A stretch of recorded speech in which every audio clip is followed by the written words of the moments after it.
Hello, friends. Odell DeVay, President, Houston FinTech, HoustonFinTech.com, nationwide private money lender. Building wealth through investing, real estate investing. So, money matters. Today, we're going to talk about leveraging your liftoff. Leveraging your liftoff. So, you're a real estate investor or you're a potential real estate investor, you're looking at being a real estate investor. And this actually applies to not just real estate investing, but investing and being a business owner or a personal person looking to have financial fitness, period.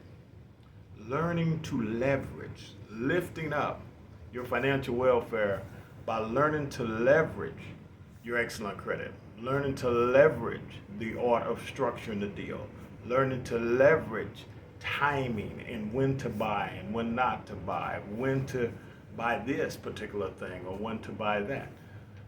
Learning to leverage the positives that you have, minimizing the exposure of the negatives, what you don't have. That's what today's lesson is about on building wealth through investing. That being said, one of the most powerful tools and that I would encourage a business owner, a real estate investor to learn. And what we do here is we want to look at, the first thing that we want to do is look at the picture, right? What is your financial portfolio? What we call a credit analysis, right? We need to know where you are.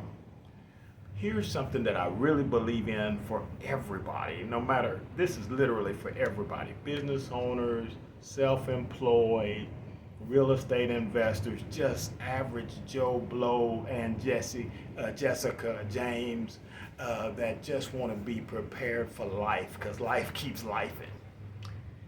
If you have good enough credit, and you have some form of stable income to where you qualify, right, for a line of credit.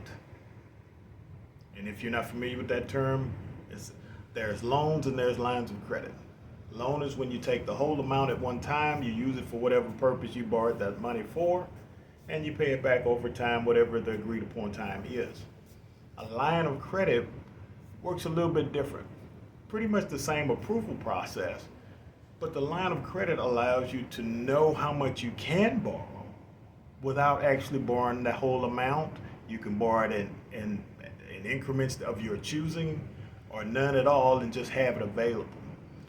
The reason I love lines of credit, and I highly advise my clients and my mentees, those who I am mentoring in this business, to establish lines of credit, is because things happen.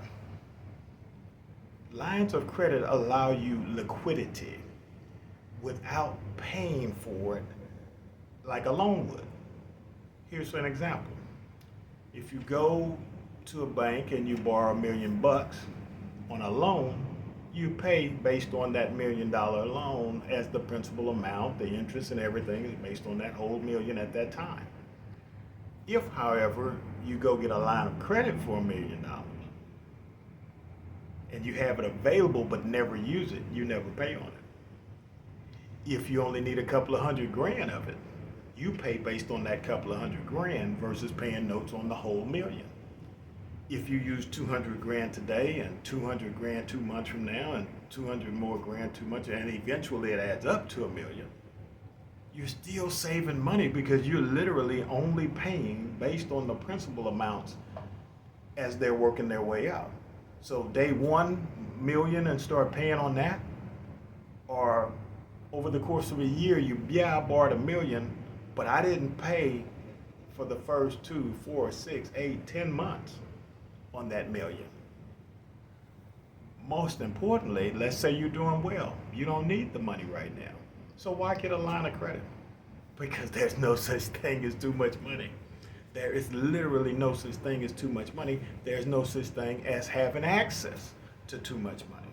So for all of my business clients, all of my financial clients that I'm advising, for all of my mentees, the people who I am taking under my wing to teach them this, I want everyone to understand there's no such thing as too much money. So lines of credit help us with that because lines of credit say if everything's going great, business is profitable, your jobs are solid, it's a happy home, there's two incomes, etc. While everything is well, that's the best time to go and apply for this line of credit because you don't need it. It's great to get approved for 100 grand, a million, half a million, whatever that number is, when you don't need it. The best time to go in the bank, even bankers will tell you, the best time to go in the bank is when you don't look like you need the money.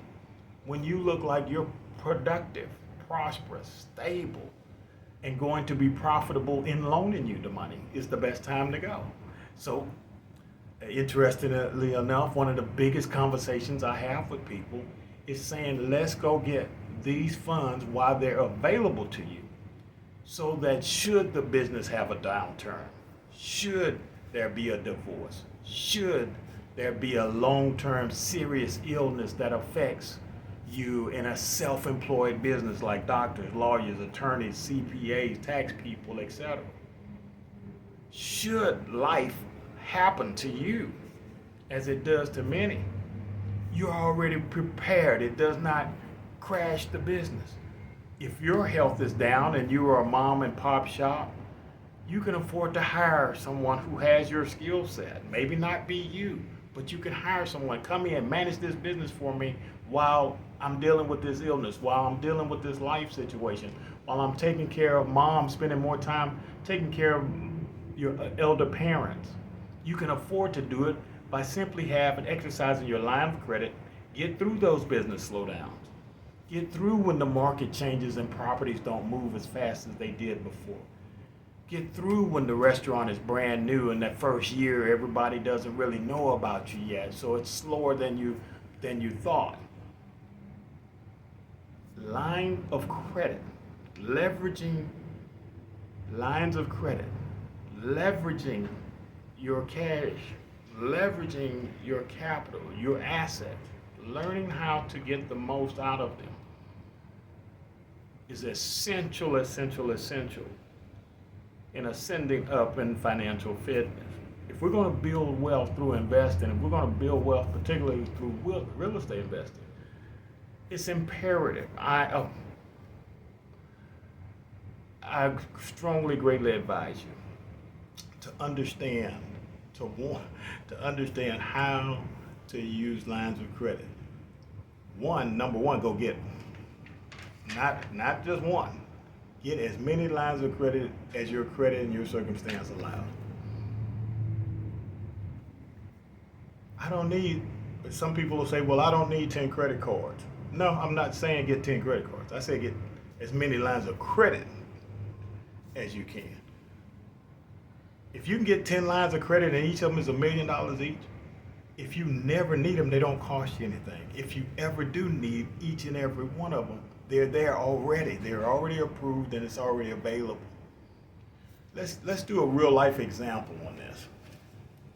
Let's say you make widgets. Your company does widgets. And you're very successful at it, well known in the industry for doing widgets. So one of your competitors is having a little glitch. They're having problems. So one of their biggest clients reaches out to you and say, hey, we need an order for $1 million worth of widgets. And we need these widgets within 30, 40 days. Can you do it?